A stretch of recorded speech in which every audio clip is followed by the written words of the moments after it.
and this is from my personal experience and other guys that I know who are they do well with women, it's you have to be somebody where if she's around you, she can turn her brain off, right?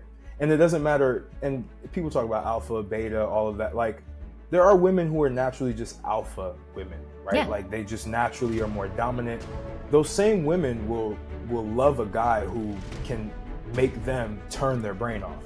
Yes, like, and feel they're already feminine. at work, they're already doing all these things, they're already pressured.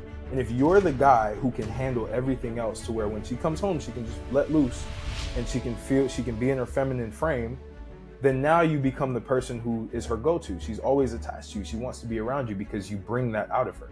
Oh, 100%. So it's competency, and to really talk about the competency part, I do believe that a lot of men are not competent. Like, a lot of men are really just one-track minded. They may be really good at one thing, but competency means that you're able to be good at everything.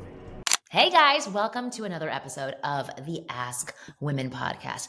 Just letting you know, this might be the Ask Women podcast plus Marnie having a hacking fit due to her pneumonia that she's had for like the past 2 months. By the way, I am totally fine. It's just this hack that is lingering, and I don't want it to get in the way of the amazing information that you are about to gain from Martel. I should have asked you before how to pronounce your last name. Metellus. Yes, Martel Metellus, who is coming to us all the way from Romania. And just letting you know that I heard about Martel because one of my amazing clients sent me over this video of him that was talking about what getting jacked taught him about women. So I watched the video and I was like, we have to bring this guy online on the podcast. See, I can't even speak, right? But I'm so excited to have you on. Martel, thank you so much for coming on and talking with us today. Thank you for having me. I'm really excited. This is going to be a very interesting podcast. It will be. Well, hopefully, we'll see. Fingers crossed. Okay, but Kristen's going to be joining us soon as well. She was restarting her computer because there were some glitches, but hopefully she will join us in a little bit. But I really wanted to just dive right into this. Okay, so you are a trainer, yes. I'm assuming. Okay, coach, online coach. Okay, online coach, but trainer. You look really good. You are jacked. So tell me what getting jacked taught you about women, because I think that's really interesting. Yeah, I mean, it opened my eyes to the reality of what women truly want. Okay, which is what? Which is you have to be in shape. You have to be physically attractive. You have to have some level of attraction that is physical, because when women are like, oh, I don't care about how he looks, I just care about his personality, that's to a certain extent. Mm-hmm. But I think you also have to have the physical markers taken care of, because if you don't have that, somebody else will, and she'll fantasize over somebody else. So it's like before I even got the physique that I had, right? I had relationships before that. I had girlfriends before that. And they would always fawn over the guys who were, the superheroes, right? On TV, or the actors that they were obsessed over. But they would tell me, no, it's all good. Like, I really like how, your thoughts are. I like how you can talk, and I like your personality. And then the guys that they would go for after me would be guys who were way bigger than me, way stronger than me, and had just a masculine essence to them, right? Okay. Physically. So it just taught me that, one, you have to have the physical characteristics. Two, you cannot listen to what women say. You have to watch what they do. That's a big thing. Right? But tell me more about this in your experience, because you're saying you were with these women, right? So what shifted about you once you got jacked? Like, did you become more masculine? 100%. Did your person? Okay, but then I want to make note of this, because you've identified that it's getting physically fit that creates more attraction. But really, now what we're diving into is that there were other things that became better and more attractive once you got more fit. So tell me more about that. Like, in the process of getting more fit, what else began to improve? My self-confidence in who I am as a person, right? Okay. Like when I would talk to women, and just when I became single, right? I didn't put them on a pedestal as I used to, because when I wasn't jacked, when I was a scrawny kid or scrawny guy who was just, and this was probably around my college time too. So I was getting a lot of conversations with women. I had a lot of women around that I could talk to. And a lot of the times I would put them on a pedestal. Oh, she's really hot. Or like, oh, she's this amazing person. But then once I started developing my physique, and some people may say it's narcissism, but I think having healthy narcissism is good, because No, but you were just seeing yourself as the prize as well. Whereas before, exactly. because you weren't physically fit, you didn't feel that you were on par with these women. So what I'm hearing is there was a mind shift, Mindset right? shift, A big mindset time. shift. Yeah. The Yeah. But mindset so, shift. Go for it. yeah. No, go on, please. The mindset shift was everything, because for me, I started really just seeing them as normal people. I saw them either on my level, or sometimes I saw myself, I'm not going to lie, above to a certain extent, because some of the women weren't even in shape. They weren't going to the gym. They weren't doing anything. And I was the one who was disciplined. So I knew for a fact I brought something to the table that they may not have had and they don't even have it themselves. And so I almost was portrayed as a leader to a lot of the women, right? They looked up to me. And I believe women like to look up to men. They don't want to Absolutely. see you either as an equal or as less than. And if they Mm-hmm. do want that, it's because they're settling at the end of the day. Mm-hmm. They've already, went around and they've been with a lot of different guys, and you're the one guy Like, that they I'll can take this. I'll take this one for now, right? Yeah. So Yeah. for me, it just leveled up my confidence in general. Talking to women was not a problem. It never necessarily was a problem before, but there was some nervousness. And I know a lot of men suffer from, being nervous around women and not knowing what to say. When you get in shape, you don't need to really be in your head so much. You know what I Well, mean? but interesting. So let's try to maybe cross this over into other areas, because Yeah. for you, being physically fit was the thing that you focused on, right? Mm-hmm. The external that also led to an internal change Mm-hmm. for you. Yes. Could it be that there are countless other areas that men can work on based on their own wants and desires, especially from the women that they're trying to date, that could provide them with this same mindset shift that could have a similar impact? Listen, at the end of the day, I do think that your exterior does matter. Mm-hmm. As much as people think, no, not as much as people think, but the exterior matters. How you put yourself together says a lot about you. How, if you go to the gym, if you take care of yourself, if you focus on health, like that says a lot about you as well, right? So are there other things that maybe isn't important in your mind that men could also use as an outlet? Let's say it's academics, to still put them on a pedestal in their not in their own right, but in their own categories, if they don't want to Yes. focus on physical fitness. Good question. Good question. I believe charisma is everything. Charisma is number one. It doesn't even matter if you're academically excellent, like you have really good credentials. I've seen guys who have doctorates degrees, Yeah. PhDs. They still can't get women. But I do believe that men who have a charismatic element to them, to where they can talk. Women feel like they're safe. Women feel like they can talk about anything. They can jump towards different topics. You're able to take two different topics, bring them together, and make it very unique, and just have a different point of view of life, and actually bring all of these different topics together. Because I think women just want to be wowed in a conversation. They want to I have a think so different too. perspective, right? I think so too. They want you to talk about things that aren't necessarily what men tend to talk about. Like, for example, like I would talk about astrology and spirituality with women Love too, it. and they love it, because that's what a lot of women think about that stuff. So when you're a guy who can talk about that, when you're a guy who can bounce around different topics and relate so many things together that they never related to, you become very interesting. So I like to say it's all about getting jacked first, because that's just the foundation. But I Yeah. mean, charisma is And like, you're a trainer, right? So that's like the yeah. space that you train in the most. And because the thing is that everything has to start with a pinnacle, right? At the Mm-hmm. very top. And then everything else falls into place from there. And if Mm-hmm. that's the things that you're most focused on, that your confidence can come from working on your outside, which is amazing. Like I know that when I am working out, I feel smarter, I feel more energetic, I feel less stressed, and I feel more positive. Mm-hmm. That is just what happens to me. And then if I notice my body changing as well, like listen, I'm not a supermodel, I'm not a bodybuilder, I'm not jacked in any way, but Mm-hmm. I think I look good in a bathing suit, right? And that it gives me confidence. I don't know if it's just the actual act of getting jacked. I'm putting it No. as like the air quotes that does it for me. It's everything that it embodies that helps change confidence levels, the way that you carry yourself, and the way that you view yourself compared to other people's. So, I would yeah, agree. I also would say, and I say this in a lot of videos too. I mean, there are bodybuilders who fail with women, right? I've And worked with a lot of them. I've It's worked true. with actors who are gorgeous who fail with women. Hmm. I've worked with models who fail with women. I've worked with millionaires who fail with women. I've Hmm. worked so I'm just telling you, I've worked with people who are jacked. Hmm. That's not it. No. It's not the whole package, it's not the whole story.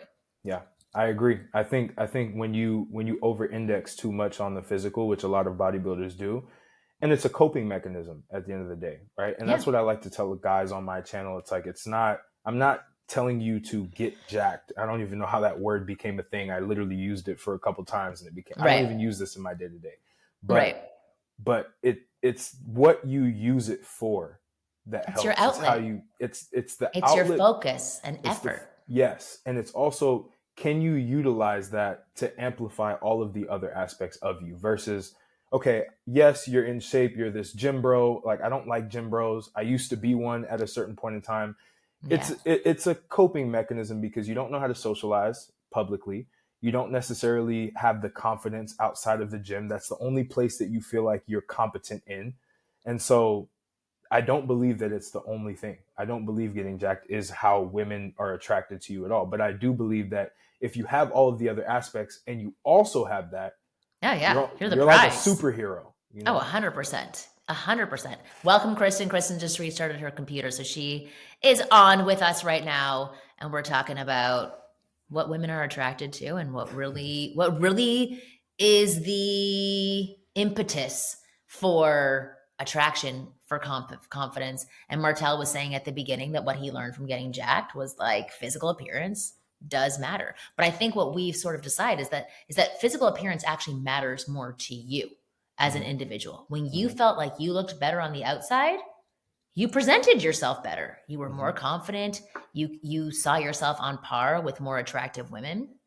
While in tandem, you were starting to look really good, which you do. You look really good. Yeah, for So, like that is the full package there. I did want to dive into one other thing that you did mention that you were comfortable talking about. Or actually, there's two things. There is becoming a competent man that she obsesses over, which is sort sure. of like connected to what we were just talking in the very beginning, Hmm. that you're competent enough to focus on getting into shape, Hmm. right? Which means that you are resourceful, you have answers.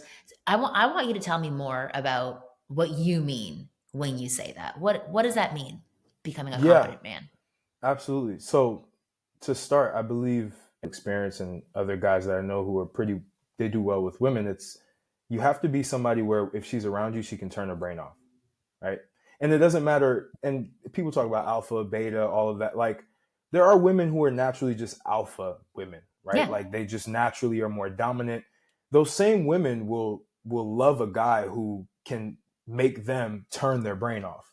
Yes, Like and feel they're already at feminine. work, they're already Yep. doing all of these things, they're already pressured. And if you're the guy who can handle everything else to where when she comes home, she can just let loose and she can be in her feminine frame, then now you become the person who is her go to. She's always attached to you. She wants to be around you because you bring that out of her.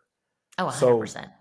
competency and to really talk about the competency part, I do believe that a lot of men are not competent. Like a lot Mhm. of men are really just one track minded. They may be really good at one thing, but competency means that you're able to be good at everything and problem solve really anything. If there's a flat tire, if there's something that you have to do around the house, it's little things like that Mhm. that women will notice, right? If they have to go call someone to go do something because you can't do it, it's gonna there's gonna be Oh, that 100%. stripes, right? Where 100%. it's like, oh To be crap. honest, I'm actually okay if they can call somebody to do it. I think it's 10 times sexier if they do it themselves. Mm-hmm. But if they can be like, no, I got this. Because that is the sexiest thing a man can say. I got this. Not, Mm-hmm. oh, here's another thing to add onto your Mm-hmm. plate. Oh, here's another thing you can do. Masculine person in our relationship or Mm-hmm. masculine person in our dating space. Um, but I think everything you just said is 100% true. Although I do want to ask you, Mm-hmm. how how do we eliminate that pressure from men? Because what you just said feels like so heavy Mm-hmm. to a man. I have to be good at everything. I can't ever have a flaw. I can't ever let down my guard, right? That's not what you're saying at all and I know No. that. How do we have this balance between I got this and we're good, and you can be a feminine woman, and the balance between like, I'm also allowed to fail at sometimes, and that's okay. Yeah. Or to not know everything. Yeah, I mean, the biggest thing first, internally, you have to know what your strengths and weaknesses are. I think a lot of men don't take an audit of what their strengths and weaknesses are. So they don't even know what they may potentially need help with. And that's what also comes to networking with other men as well, having other men who are experts around you so that you can reach out to them. Like, there's nothing better than, you can say, hey, one of my friends, he's really good at this. He might be able to help me with this. I'm not the I'm going to call greatest. Bob over and he's going to fix I'm this. going to call Bob. He'll show me how to do it. Exactly. And that's something that is respectable. When you can acknowledge that you're not good at something and you don't just try it because you're hard-headed and you're trying to prove a point, but it's like, I'm not good at this, but I actually know somebody who does. Women like men who are resourceful and have people around them that are valuable as well, because again, it shows that you have a level of abundance. So you don't have to know everything, and you should try to learn as much as you can, but you can also lean on other people who are really good at that thing and show that you know who they are and show that you can actually collaborate with them to solve the problem. Yeah, and that's all that it is. It's just taking steps to solve an issue. My husband always says, every problem has a solution. You just have to think about it, right? Where I've seen many men are like, every problem is a problem. Right? And they're like, I don't know the solution, so I'm not going to think about it. I'm not going to ask anybody about it. I'm not going to talk about it. I'm just going to bury it until somebody forgets about it. So in our inner circle coaching program, which is the life coaching program that we have through the Wing Girl method, there are many men who come into our program. All the men are amazing, but many men who do not know how to use Zoom and who do not know how to use technology. Our program is partially an online program. And to become a part of the coaching sessions, you have to log into Zoom. And there's two categories of men in this smaller category of men who are not great with technology. One category of man leans on us and spends most of their coaching session talking about how to use Zoom versus talking about the things they actually want to be coached on. Most of the session gets wasted on their frustration, them being mad at themselves, and then them lashing out at us because they find the technology too difficult, right?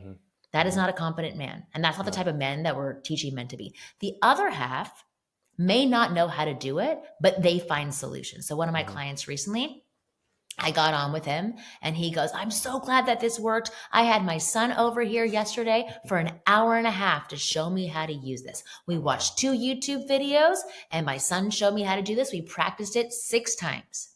And I was like, you're freaking sexy. I said that to him. I was like, that is amazing. You are a competent man and the exact kind of man that women are going to be attracted to. It doesn't matter that he needed assistance. It mattered that he asked for assistance, got it, and then understood it, right? And if he didn't get it, he would go back to his son and say, show me it again. That is a competent man, right? That's exactly what you're talking about. And I agree with everything you said before about that is what makes men attractive. And to be honest, on the flip side, the thing that I hear most women complain about, especially married women, is about their husbands who don't even try. And instead say, if I don't mention it, she'll just do it. Or she hasn't asked me to do it, therefore, and she's just going to do it herself, which leads to an imbalance in the relationship. And that's when women start to withdraw, treat their husbands horribly because they're secretly angry at them for putting them into the masculine role. And it's a roller coaster from there. So I agree with you. Like, competency is so huge. What are 3 tips that you can give to guys? I know you've already said them, but let's wrap it up into something actionable that we can give to guys on how to practice being competent, or how to become competent without being fully competent in every area. So you mentioned some before, reaching out to your network or asking for help. Yeah. I mean, well, going off of that, building a network, almost like a board of advisors, right? Where it's like, these are people that you can reach out to in different areas of life that you don't feel the most confident in. Like, maybe you have an accountant, right, for finances. Maybe you also have a friend who is a plumber. You have a friend who, because there's nothing worse than having a random plumber that's not your friend. Right. You've heard of that scenario, right? Like the plumber that. So you want to have people who are really good at what they do in different areas that you can lean towards, right? And you can show camaraderie so that, your girlfriend, your wife, whoever she is, understands that you're not alone. Like, you have resources. That's the biggest thing, is signaling resources. Next is just, again, auditing everything that you know, right? What am I good at? What am I not good at?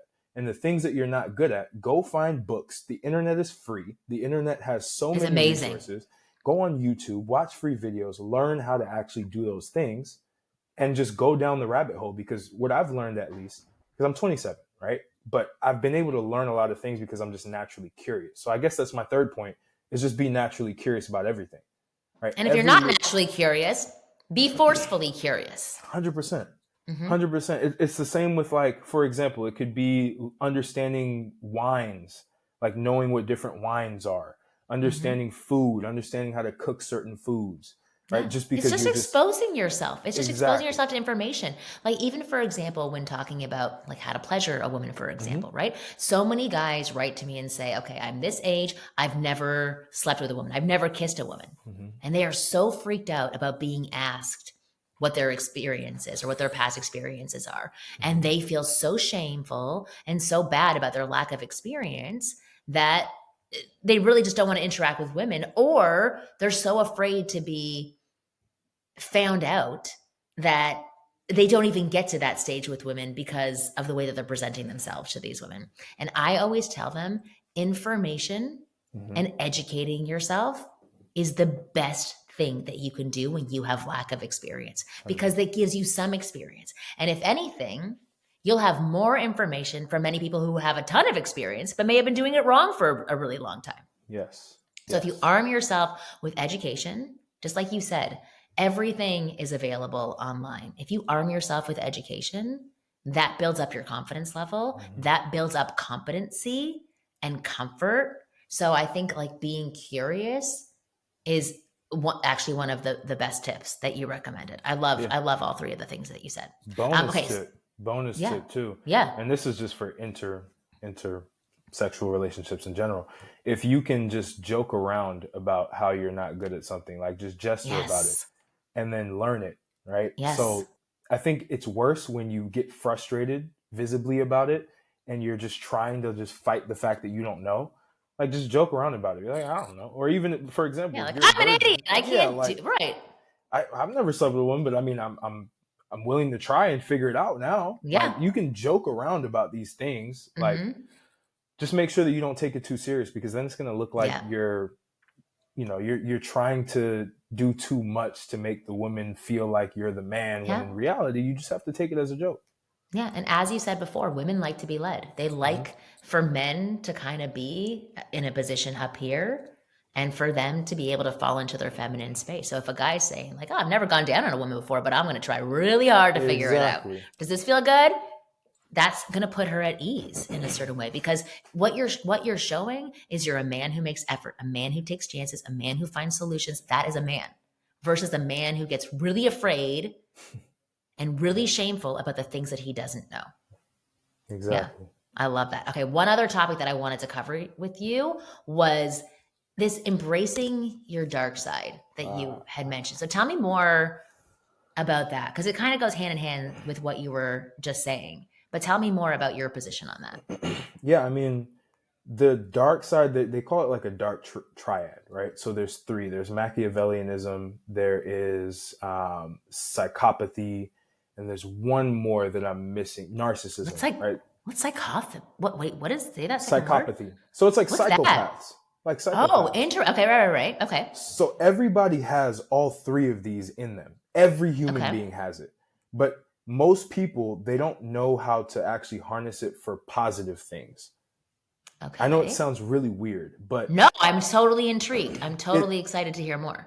It's just interesting because the fact that people don't know that they have it inside of them, but they also downplay the people who exemplify like one area. Like psychopaths, they're fully psychopaths, right? They take on that trait, they make it their personality, they bring it out of them, right? There's narcissists, they take on that trait, they embody it, that's them, right? And then there's all of these different types of people, but every human being has it. And the biggest thing that you can do, especially as a man, is you have to realize okay, I have all of these things in me. How can I use it to do good in the world? Because a psychopath uses psychopathy to do bad in the world, right? Psychopaths, for example, like they are less emotional, right? They're not necessarily in touch with their emotions. How can you Yeah. use that as a man, right? In business, you cannot be emotional in business, especially in Yeah. sales. You have to kind of be a psychopath in sales, because Yeah. if you get so emotional, you're probably going to lose a sale, right? Or Yeah. you're probably going to lose a business deal.